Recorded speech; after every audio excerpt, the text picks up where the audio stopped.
Researcher with specialty in motivation factors in Vietnam with a focus on logistics. Did you know that pay is the biggest motivation factor in Vietnam? What motivates you to perform better?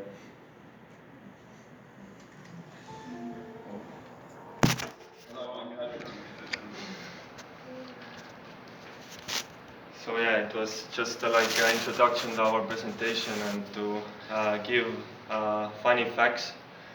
So in this slide is our contact details. This ugly guy here, it's me. And yeah. So last week we already made introduction why we chose Vietnam, why CJ Logistics, and why motivation factors. So I will repeat again, like a short summary about our last week's presentation.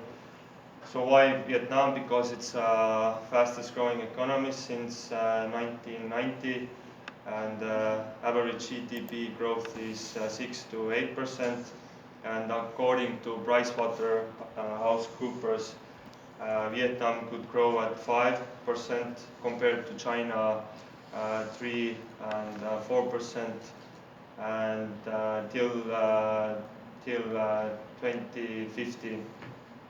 So GJ Logistics, it's a Korean logistics company founded in 1930, and they have more than 5,300 employees. But why we chose CJ Logistics? Because they have an ambitious goal, because they want to be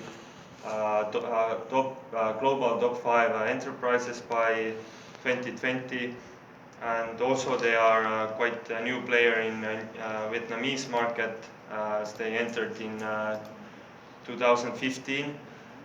And also 20th of October in 2017, CJ Logistics acquired 2 major stakes in 2 shipping, 2 logistics company, and subsidiaries under German Debt Corporation, which is the biggest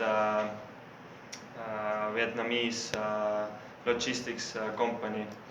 And why we chose motivation factors? Because a lot of companies, they are struggling to find the right person with who will fit into their organization. And the next step will be how to, if the worker is good and his or her performance is really good, then the second problem is how to keep them and how to motivate them. So that's why, and also connecting with CJ Logistics entering to new Vietnamese market, and why for us motivation factors are important. That's why we chose this topic.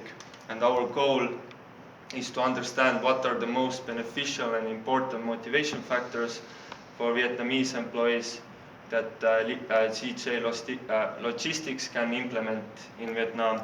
And also, as we are full-time student, Hanyang University researchers, we would like to work here, and also we are both interested in logistics industry, so that's why we chose this topic. Yeah, just to give a fast review about the logistic business in Vietnam. The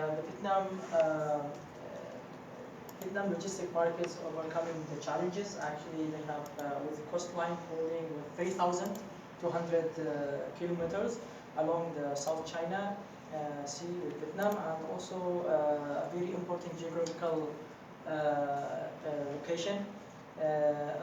Also, they have 2 seaports, 2 important seaports, 2 main seaports. The first one is in the Ho Chi Minh City in the south, and the other one called Haiphong Port in the north. Together, they represent the 70% of the country total cargo global. And the majority of container terminals in North Vietnam are located in Hai Phong, which can accommodate larger vessels that require extra depth and wide fairway because they are close to the mouth of the river, so the place is very suitable on the north side. And in Vietnam there has been a long history of the maritime trade, which include shipping fleet of 1,440 ships with the total deadweight 7.3 million. This happening fleet has been transporting about 90% of the domestic sea cargo volume. Logistics account like 20 to 25% of the GDP of the country. To the Vietnam Logistics Business Association,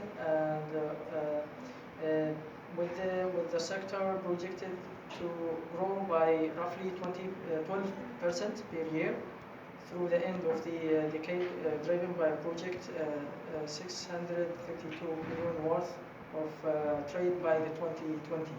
As we can see here also in the chart, there is a big difference in the logistic performance in Vietnam. But, like we see, 2014 and 2007, it's really there is a good progressive performance. In order to capitalize the rapid industry growth in North Vietnam, many foreign logistic services providers are strengthening their presence in the region.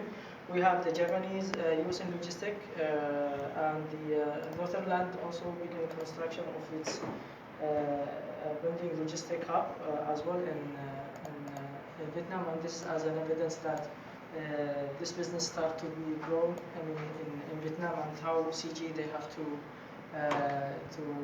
take care seriously in the point that it makes their business strengthening, and they started in Vietnam. Now we move to the next. So I'll shortly go through this because it's we mentioned it in detail last time. How we are gonna achieve the goal that we showed before, and also the result that we actually found from this. And here we use qualitative survey, and we use different papers to back up on what we actually found. And we're trying to compare them and see which factors we found from this, and out of these things we combine and discuss. We discussed them in class, and then from that research we made our result. And as here you see the chart, we have tried to combine these three surveys, and what was most important and what was least important. I won't go much more in detail with this, but I'll keep on to the conclusion we made. First, what we found that high payment has a high factor in Vietnam. Basically, all the papers stated that. Some stated it high, some stated it a bit low, but still it was high ranked in these. And we found out that it was because of the future value, the money they give, the more it gives in life. And also, we found in one of the surveys, training was put really high. And we discussed and found out that training was because in work life, even though that Hofstede and others says they are not that long-term oriented, but in work it seems that they are long-term, so they would take these training programs because they want that future, a better future, so they actually think a bit longer than maybe other would state.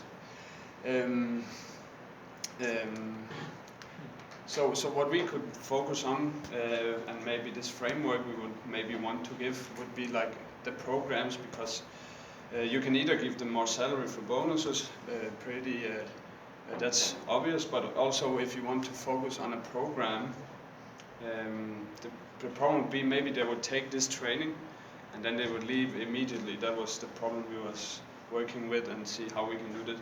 But so we were talking about different ideas. Maybe you can give like 10%, 20% for like over 5 years of the program, so they pay themselves, but they will get it, and then in the end maybe they can get an extra bonus or something, so that you actually train them and use that training in their work, so you get them to be motivated, and also you get this training into so they get better at the job.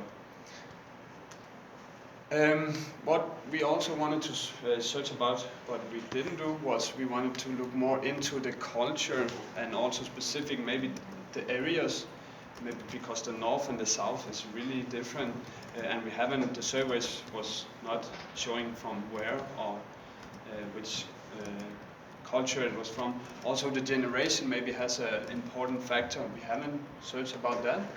And again, and religion. So that was some of the things we would like to research more about if we got this company to wanted to work with us. And that was our presentation. Here is our references.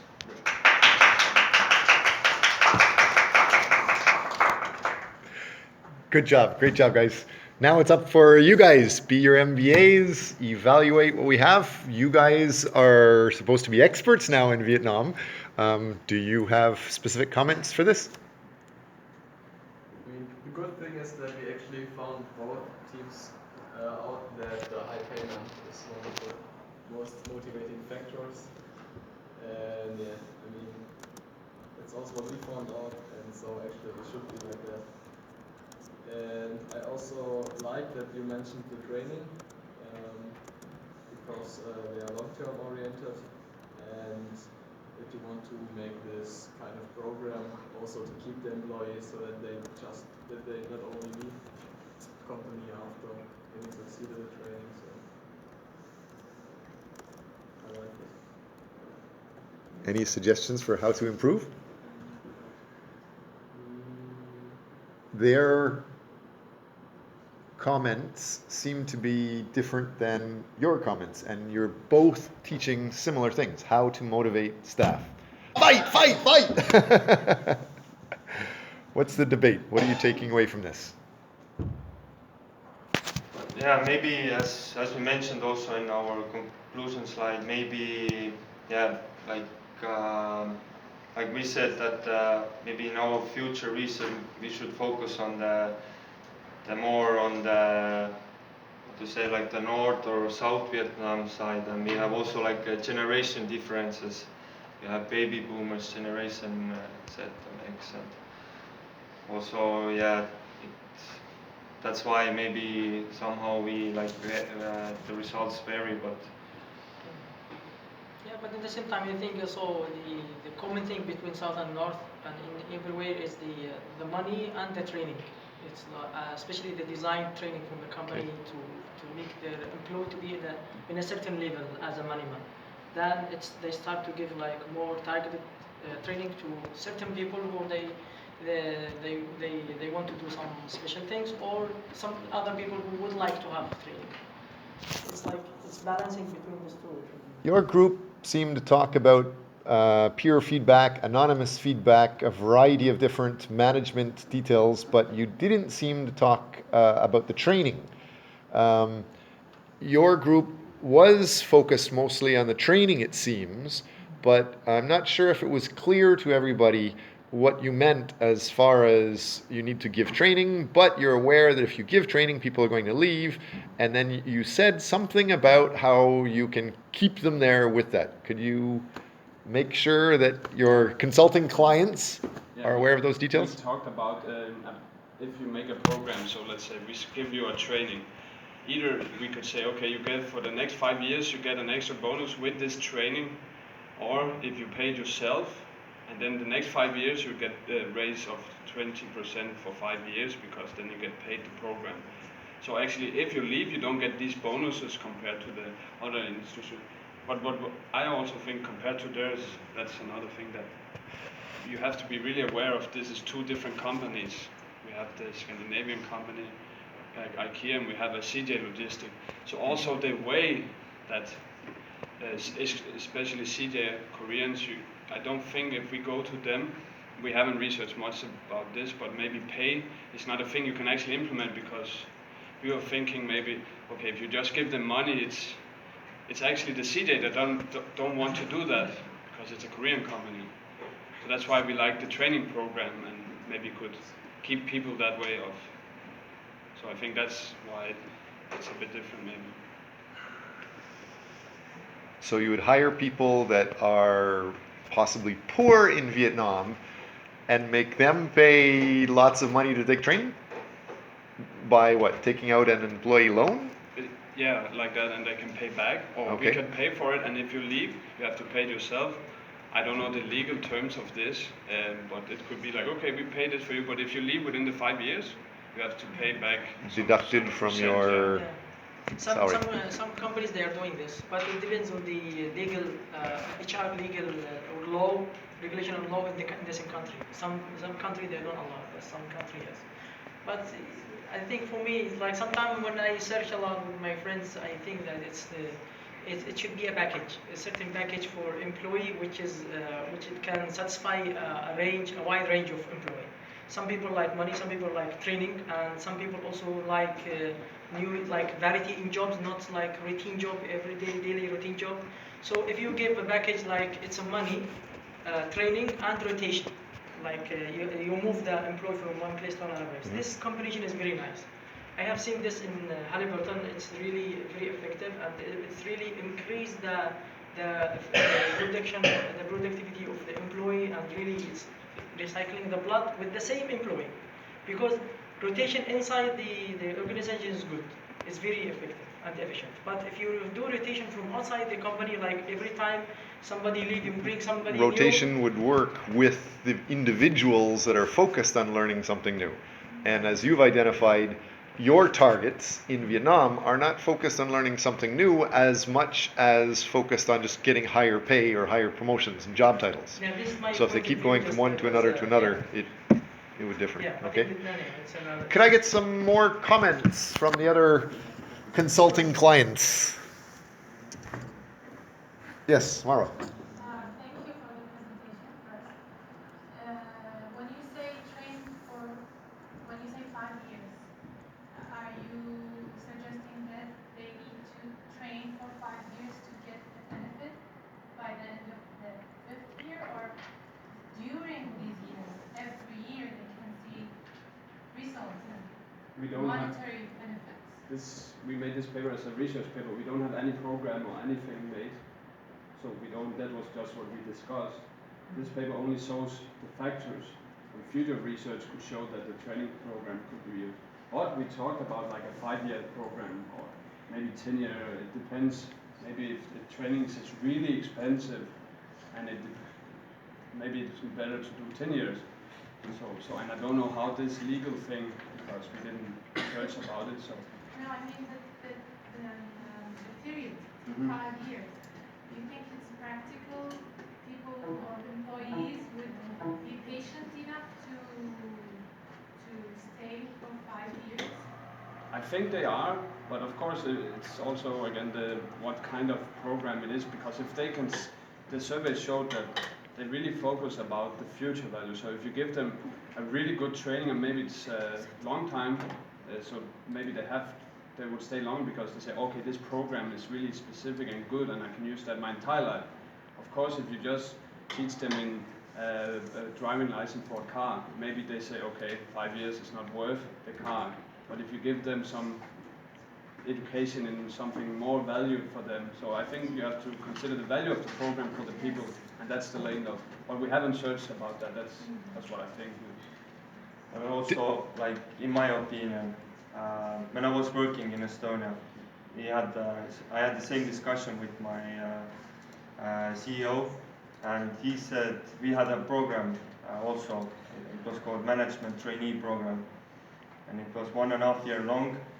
And my CEO told me that if you will work in this company 3 years, then we are even. Like the first 3 years, you are not giving any value. The company is helping you to know more about the company and to develop you. They are spending all the resources for you. But after 3 years, you are starting to give something back for the company. Thank you very much, folks. Do we have any comments from the expert over there, the local in-house expert? Yeah, well, actually, there are a lot of management training programs, like you have mentioned in Vietnam. But and actually, Vietnamese students are be part of that program, but they got a lot of purposes afterwards. One part, they moved to the Devotional City for management training program just to get experience. And at first, the companies actually promised a lot of things, but after 1 year, they discovered that it was not really beneficial for them. So after 2 years, getting a lot of experience, they quit the job and moved on to their real purpose. Because during that 2 years, they were rotated in a lot of different departments. That's why they did not really know which one to focus on. And then after 2 years, you will not really understand that which one is the right direction for you. So they were